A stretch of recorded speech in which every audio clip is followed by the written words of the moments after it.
évidemment particulier, moment inédit, moment aussi un peu historique de la vie parlementaire. Le président va recevoir les partis et les groupes cet après-midi. Mais avant ça, on a quand même des sujets, enfin avant ça, en même temps, j'ai envie de dire, on a des sujets parlementaires. On a le sujet de cette loi d'urgence avec un débat, est-ce qu'il faut l'amender, est-ce qu'il ne faut pas l'amender. La LOLF, elle est très claire pour nous, de l'interprétation qu'on en fait, et on espère que le Conseil d'État rendra public d'ailleurs son avis. Pour nous, il n'y a pas la possibilité d'amender. Ce texte est un texte d'urgence pour pallier l'absence de budget. Donc, il faut l'adopter dans ces termes, avec ce qu'elle représente, c'est-à-dire on tient le coup jusqu'au début janvier pour payer les fonctionnaires qui doivent être payés, emprunter ce qui doit être nécessaire à emprunter pour que l'État fonctionne. Mais ça veut dire quand même qu'il faut qu'on se mette à travailler. Et il faut qu'on se mette à travailler autour d'un gouvernement à venir et avec responsabilité pour créer un budget, pour faire un budget pour la France, budget qui, je rappelle, sera rétroactif. Donc si on fait les choses avec méthode, il n'y aura pas des conséquences énormes sur les Français. Par contre, si certains groupes des extrêmes s'amusent à bordéliser, là on aura quelques sujets de déstabilisation supplémentaire. Voilà. Je complète peut-être sur les aspects peut-être plus techniques. Non, tout à fait. Nous, ce que l'on souhaite, c'est qu'on applique la Constitution et la LOLF strictement, puisque nous sommes quand même les garants de la Constitution, et donc nous ne souhaitons pas que des amendements plutôt, j'allais dire, populaires viennent dans cette discussion, parce que pourquoi en plus certains amendements plutôt que d'autres ? Voilà, ça pourrait être le sujet, parce que dans ce cas-là, pourquoi on n'irait pas sur les crédits d'impôt qu'il faudrait reconduire, pourquoi on n'irait pas sur d'autres sujets? Dans ce cas-là, on refait un projet de loi de finances, mais comme vous le voyez bien, en 3 mois, on n'y arrive pas. Je ne vois pas comment en 4 jours on y arriverait.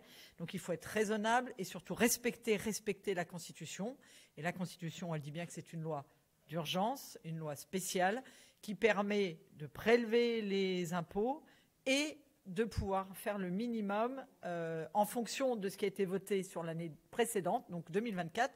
Donc pas de modification, mais la possibilité de pouvoir quand même payer notamment les fonctionnaires, qui est très important. Donc voilà, nous souhaitons un respect pur et dur de la Constitution, et nous ne souhaitons pas, comme on a pu l'entendre, se lancer dans la revalorisation des bases fiscales pour les impôts, qui sur autre chose, parce que dans ce cas-là, nous, pourquoi on n'irait pas aussi sur le crédit d'impôt remplacement pour les agriculteurs, qui devrait être prorogé à partir du 1er janvier, qui ne sera pas suite à cette censure.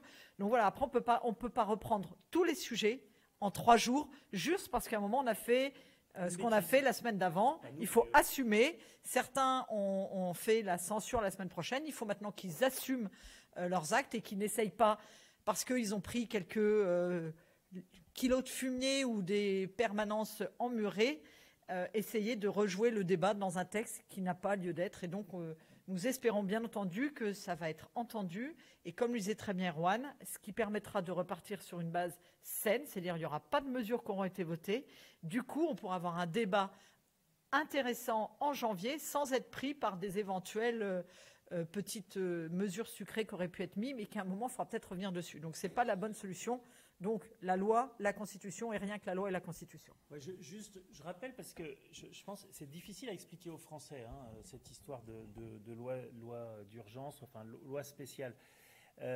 Pourtant, c'est très clair, l'article 45 de la LOLF, le deuxièmement. Donc, ça se limite aux seuls impôts existants. Donc, quand on dit que ça se limite aux seuls impôts existants, ça veut dire qu'on ne peut pas en créer des nouveaux. C'est aussi simple que ça. Et donc l'autorisation accordée par le Parlement au gouvernement, donc sur les simples impôts existants, et la finalité de la loi spéciale, elle est uniquement d'assurer la continuité nationale, et c'est là que c'est important, dans l'attente de l'adoption d'une loi de finances initiale, donc qu'on n'a pas eu cette année. Et je crois qu'il faut vraiment rappeler cette méthode, parce qu'avec cette méthode, on va pouvoir régler les choses, et surtout, on va pouvoir, et peut-être c'est le deuxième sujet qu'on peut aborder, comment on trouve un gouvernement dans les moments rapide, prochain, pour travailler. Parce que sur ce sujet, on entend tout le monde qui parle, qui nous dit lignes rouges, etc. Nous, on considère qu'on ne travaille pas sur des lignes rouges, et nous, au MoDem, on a plutôt des lignes de fond. Et j'espère que chaque parti est sur ces lignes de fond qui permettra de voir ce qui nous rassemble. Et il y a des choses qui nous rassemblent.